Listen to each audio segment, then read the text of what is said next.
بسم اللہ الرحمن الرحیم۔ جناب صدر مملکت اسلامی جمہوریہ پاکستان، شہدائے پاکستان کے عظیم اہل خانہ، بہادر غازیوں، سینٹ اور قومی اسمبلی کے ممبران، جنرل آفیسرز، مہمان گرامی اور خواتین و حضرات، السلام علیکم۔ آج یوم دفاع اور شہدائے پاکستان کے موقع پر آپ سے خطاب کرنا میرے لیے اعزاز کا باعث ہے۔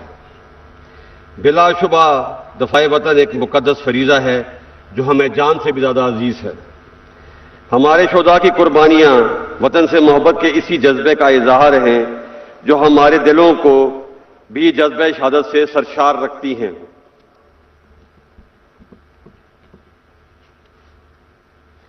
قیام پاکستان سے لے کر آج تک کے مستحکم پاکستان تک کا سفر پاکستانی قوم کے جذبوں، ایثار اور وطن سے محبت کی عظیم روایات سے مزین ہے۔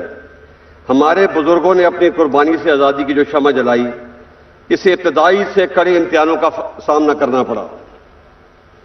1948 ہو یا ستمبر 1965 کی جنگ یا 1971 کی لڑائی، مارکہ کارگل ہو یا دہشت گردی کے خلاف طویل اور صبر آزما جنگ، ہر آزمائش میں افواج پاکستان نے ثابت کیا ہے کہ ہم ہر حالت میں اپنے ملک کا دفاع کرنا جانتے ہیں اور اس کے لیے ہر قیمت ادا کرنے کو تیار ہیں۔ معزز حاضرین، آج کے دن ہم اپنے تمام شہید اور ان کے وطن کے ساتھ ان کے عظیم ورثاء کے جذبے اظہار، حوصلے اور صبر و استقامت کو بھی سلام پیش کرتے ہیں۔ جس طرح ہمارے شہداء قوم کا فخر ہیں، آپ بھی ہمارا وقار ہیں۔ آپ نے اپنے پیاروں کو وطن پہ نشاور کر کے جو قربانی دی ہے، پوری قوم آپ کی مقروض ہے۔ میں آپ کو یقین دلاتا ہوں کہ آپ کے پیاروں کی قربانیاں نہ کبھی فراموش ہوں گی اور نہ رائے گاں جائیں گی۔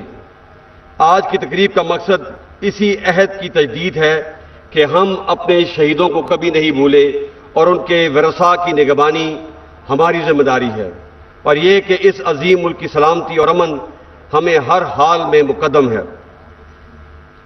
ہمارے وطن سے محبت تمام ذاتی، گروہی، لسانی و نسلی تعصبات سے بالاتر ہے، اور یہ کہ پاکستان کی حفاظت، امن اور ترقی کے جاری سفر کے لیے ہم کسی قربانی سے بھی دریغ نہیں کریں گے۔ خواتین و حضرات، افواج پاکستان کسی بھی قسم کی اندرونی و بیرونی خطرات، روایتی و غیر روایتی جنگ اور ظاہری اور پوشیدہ دشمنوں سے لڑنے کے لیے تمام صلاحیتوں سے لیس ہے۔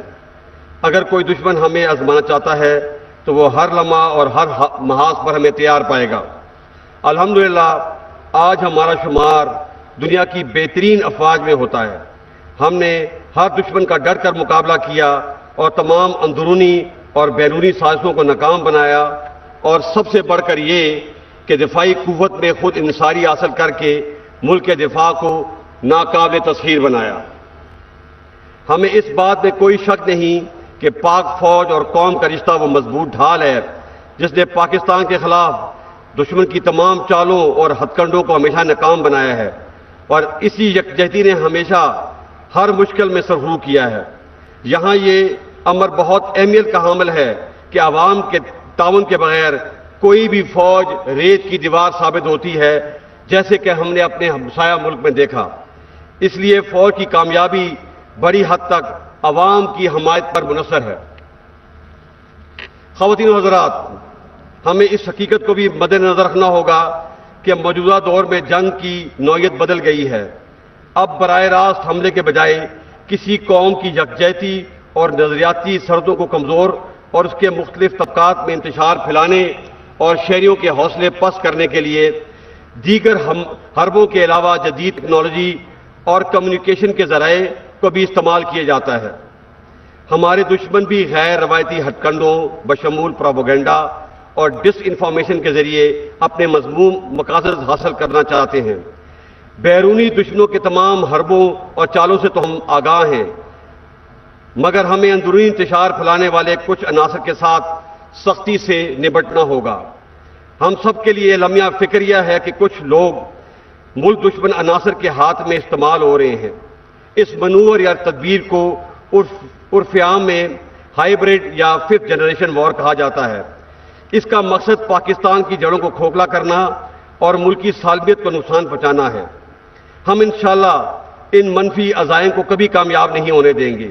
ایسی مشکل اور پیچیدہ صورتحال افواج پاکستان اور قوم کی باہمی اعتماد اور اخوت اور محبت کے رشتے کو اور بھی مضبوط کرنے کی متقاضی ہے۔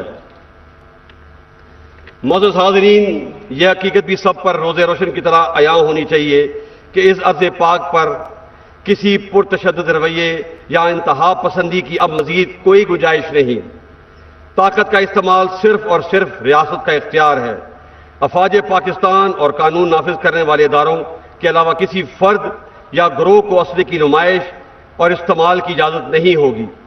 کسی شخص کو بھی یا گروہ کو علاقائیت، لسانیت، نظریے اور مذہب کی بنیاد پر ریاست کو بلیک میل کرنے کی اجازت نہیں دی جائے گی۔ بحیثیت قوم ہمیں یہ عہد کرنا ہے کہ ہم سب نے مل کر پاکستان کو قائد اعظم کی سوچ کے مطابق اعتدال پسند، پرامن اور ایک جدید اسلامی اور فلاحی ریاست بنانا ہے۔ خواتین و حضرات، جمہوریت میں پاکستان کی مضبوطی اور بقا ہے۔ اسے مزید مستحکم کرنے کے لیے ہم سب کو آئین کی پاسداری اور انصاف، برداشت اور بردباری کے اصولوں پر عمل پیرا ہونا ہوگا۔ تنقید برائے تنقید، نفرت اور عدم برداشت جیسے منفی رویوں کی حوصلہ شکنی کرنی ہوگی۔ پاکستان نے اگر ترقی کرنی ہے تو ہمیں اپنی انا اور ذاتی مفاد کو پس پشت ڈالنا ہوگا۔ اس جذبے اور اصرار کی زندہ مثال ہمارے شہداء ہیں۔ ہمیں ان سے سبق سیکھ کر آگے بڑھنا ہے۔ اور بقول امریکی صدر جان ایف کینیڈی، یہ مت پوچھئے کہ ملک آپ کے لیے کیا کر سکتا ہے، بتائیے آپ ملک کے لیے کیا کر سکتے ہیں۔ یہاں میں اس بات بھی زور دینا چاہتا ہوں کہ 21ویں صدی میں ہمیں ایک دوسرے کے خلاف جیو پالیٹکس کی روایتی منفی سوچ کے بجائے عوام کی ترقی اور خوشحالی اور علاقائی تعاون کے فروغ کے لیے جو جیو اکنامک ترجیحات، خطے کے اشتراک اور جدید ٹیکنالوجی کے حصول پر کام کرنا چاہیے۔ میں سمجھتا ہوں کہ اب تعلیم، صحت، infrastructure development, population control, climate change ہماری ترجیحات ہونی چاہیے۔ معزز حاضرین، ہم خطے کی صورتحال پر گہری نظر رکھے ہوئے ہیں، خاص طور پر افغانستان سے غیر ملکی افواج کے انخلاء کے بعد جہاں صورتحال امن و استحکام کا ایک موقع فراہم کرتی ہے، وہیں یہ مزید خطرات اور مشکلات کا پیش خیمہ بھی ثابت ہو سکتی ہے۔ ہم افغانستان کے برادر عوام کی سلامتی اور ترقی کے لیے خواہش مند ہیں اور یہ توقع رکھتے ہیں کہ اقوام متحدہ سمیت خطے اور دنیا کی بڑی طاقتیں افغانستان میں پائیدار امن کے لیے اپنا مثبت کردار ادا کریں گی۔ اس بات میں کوئی شک نہیں کہ 1979 سے افغانستان کے عوام نے بہت سی مشکلات کا سامنا کیا ہے۔ ہم جنگ کی تباہ کاریوں اور اس کے نتیجے میں پیدا ہونے والے افغان بھائیوں کی مشکلات اور دکھ درد سے نہ صرف آگاہ ہیں بلکہ اس درد کو محسوس بھی کر سکتے ہیں۔ پاکستانی قوم ہمیشہ کی طرح آج بھی اپنے افغان بھائیوں کے ساتھ کھڑی ہے۔ ہماری خواہش ہے کہ افغان لیڈرشپ تمام معاملات افہام و تفہیم کے ذریعے طے کرتے ہوئے افغان عوام کو امن اور خوشحالی سے ہمکنار کرے۔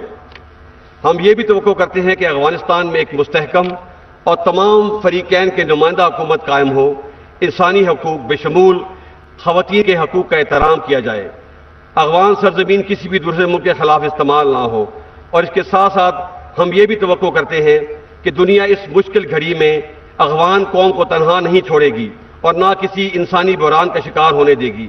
اس سلسلے میں پاکستان دنیا سے ہر ملک سے تعاون کرنے کے لیے تیار ہے۔ خواتین و حضرات، جہاں تک ہماری مشرقی سرحدوں کا تعلق ہے، اس میں بالخصوص 2019 کے بعد کئی نازک لمحات آئے، مگر پاکستان نے صبر و تحمل کا مظاہرہ کرتے ہوئے ایک ذمہ دار اور امن پسند ریاست ہونے کا ثبوت دیا۔ تاہم ہماری امن پسندی کی خواہش کو ہماری کمزوری نہ سمجھا جائے۔ ہم کسی بھی جارحیت کا بھرپور مقابلہ کرنے کی اہلیت رکھتے ہیں۔ میں یہ واضح کر دینا چاہتا ہوں کہ پاکستان اور ہندوستان کے تعلقات کے درمیان کشمیر کا مسئلہ کلیدی حیثیت رکھتا ہے۔ ہم کشمیر کے بارے میں ہندوستان کے 5 اگست 2019 کے تمام یک طرفہ اور غیر قانونی اقدام کو رد کرتے ہیں۔ جو تمام بین الاقوامی اصولوں کے منافی ہیں۔ ہم کشمیری عوام کے جذبہ حریت، شہیدوں کی قربانیوں اور خاص طور پہ سید علی گیلانی کی طویل اور عظیم جدوجہد کو خراج تحسین پیش کرتے ہیں اور یقین دلاتے ہیں کہ ہم ہر سطح پہ اپنے کشمیری بھائیوں کی سیاسی، اخلاقی اور سفارتی حمایت جاری رکھیں گے۔ معزز حاضرین، آخر میں وطن کی آزادی، سلامتی اور حرمت پر قربان ہونے والے افواج پاکستان کے بہادر افسروں، سردار صاحبانوں، جوانوں، انٹیلیجنس ایجنسیز کے اہلکار، ایف سی، رینجر، پولیس اور لیوی کے شہداء کو سلام عقیدت پیش کرتا ہوں۔ یقیناً ان کی ثابت قدمی اور قربانی کی بدولت ہی ہماری آزادی کو دوام ملا ہے۔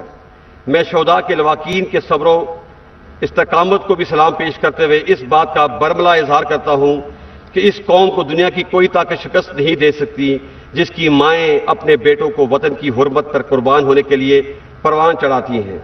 آئیے آج کا دن اور یہ لمحات شہدائے وطن و غازیوں کے نام کرتے ہوئے اس عہد کی تجدید کریں کہ ہم ان کے نقش قدم پہ چلتے ہوئے پاکستان کے مستقبل کو روشن اور پرامن بنائیں گے، اور ہم نے وطن کے تحفظ کی جو قسم کھائی ہے ہر قیمت پہ اس کی پاسداری کریں گے۔